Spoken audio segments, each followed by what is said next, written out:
सवाल क्या कह रहा है पहले पढ़ेंगे और फिर हम इसको सॉल्व करेंगे। सवाल कह रहा है कि विकास ने 42 नंबर स्कोर किए हैं एक परीक्षा में और तब भी ये 2% से फेल हो गया है, और सुमित 36% स्कोर करता है और ये 9 नंबरों से पास हुआ है उसी एग्जाम में। अगर हमें टोटल मार्क्स का 80% निकालना है, कह रहा कि दोनों को अगर 80% लाना हो दोनों में, तो विकास को x मार्क्स ज्यादा चाहिए और सुमित को y मार्क्स ज्यादा चाहिए।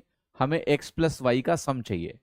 समझ में आ रहा है आपको कि टोटल जो नंबर है उसका 80% निकालना है, और दोनों को उस 80% तक पहुंचाने के लिए अगर हमें x और y नंबर चाहिए। मेंस के लिए क्वेश्चन करवाइए अनुजा जी। ये प्री और मेंस की जो कैटेगरी ऑफ, मतलब ये सवाल में क्या खराबी है कि ये मेंस में नहीं आ सकता है। मैं लाइव सच में इसलिए नहीं आना चाहता हूं क्योंकि लाइव में चैट से बड़ा डिस्टरबेंस होता है। सब लोग आते हैं कि मुझे पनीर दे दो, मुझे मुझे फलाना दे दो, मुझे धमकाना दे दो। समझ भी नहीं आता कि गणित पढ़ाई जा रही है, गणित का सवाल है, इसमें प्री और मेंस क्या होता है। ये मेंस में सवाल नहीं आ सकता है आपका। ऐसे करोगे तो डीपीक्यू सीरीज बंद ही होगी। मैं मेंस का टाइटल लगा के मेंस के लिए प्रैक्टिस क्वेश्चन कराऊंगा, फिर बंद कर दूंगा इसको। अच्छी चीजों की वैल्यू लोगों को है ही नहीं है, सीरियसली, राइट, नहीं है। इसीलिए ये यूट्यूब पे क्या चलता है, थंबनेल लगाओ भड़काओ और पढ़ाओ, लोग आएंगे। बोरिंग काम किसी को करना नहीं है। मेंस का थंबनेल में मेंस लिखा नहीं है तो ये मेंस का सवाल ही नहीं है, है? ठीक है, चलिए सवाल देखिए, कोई बातचीत नहीं। विकास ने 42 नंबर स्कोर किए एक एग्जाम में और 2% से फेल हुआ, तो अगर 42 में मैं 2% जोड़ दूं तो ये पासिंग मार्क के बराबर हुआ कि नहीं हुआ? यस। और देखिए सुमित ने 36% स्कोर किया और कह रहा है 9 नंबर इसके अधिक हैं। 9 नंबर अधिक है तो 36% में अगर मैं 9 घटाऊंगा तो ये भी पासिंग मार्क है। लेफ्ट और राइट क्या हो गया? बराबर हो गया। और अगर लेफ्ट और राइट बराबर हो गया तो ये वैल्यू कितनी बन जाएगी? आप इकट्ठा कर लो तो आपको मिलेगा 34%। किसके बराबर हो जाएगा? 51 के बराबर हो जाएगा। आपका 2% किसके बराबर हो जाएगा? 3 के बराबर हो जाएगा। और 2% अगर 3 के बराबर हो गया तो 1% क्या होगा? 1.5 के बराबर हो जाएगा। 100% क्या होगा? 150 के बराबर हो जाएगा। ठीक, या आप सीधे 80% निकाल लो, वो भी चलेगा कि 80% 80 इंटू 1.5 यानी 120 के बराबर हो जाएगा।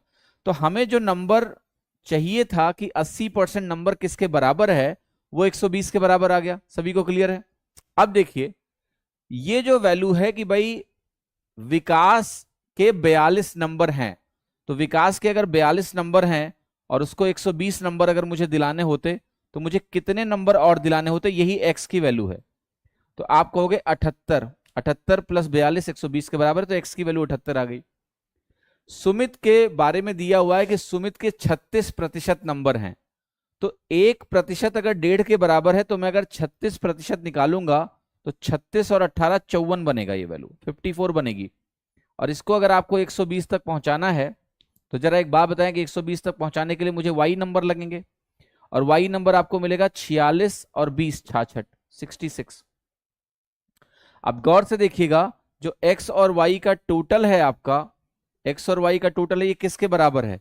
ये टोटल आएगा 78 प्लस 66, अगर आप जोड़ लें तो 8 6 14 7 6 13 1 14 यानी 144 के बराबर आएगा। 144 आपका आंसर क्या हो गया? ए 144। ठीक है, समझ में आ रहा है? किसी को कोई दिक्कत है तो आप मुझे बता दो।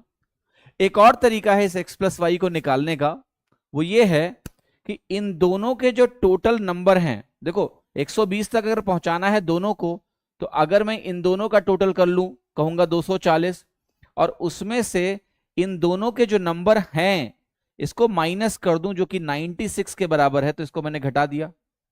ये जो अंतर 144 आ रहा है वो भी x प्लस वाई के ही बराबर है। देखो भाई आप इसमें से ये घटा लो, इसमें से ये घटा लो, फिर टोटल कर लो, या इन दोनों का टोटल करके इन दोनों का टोटल घटा दो।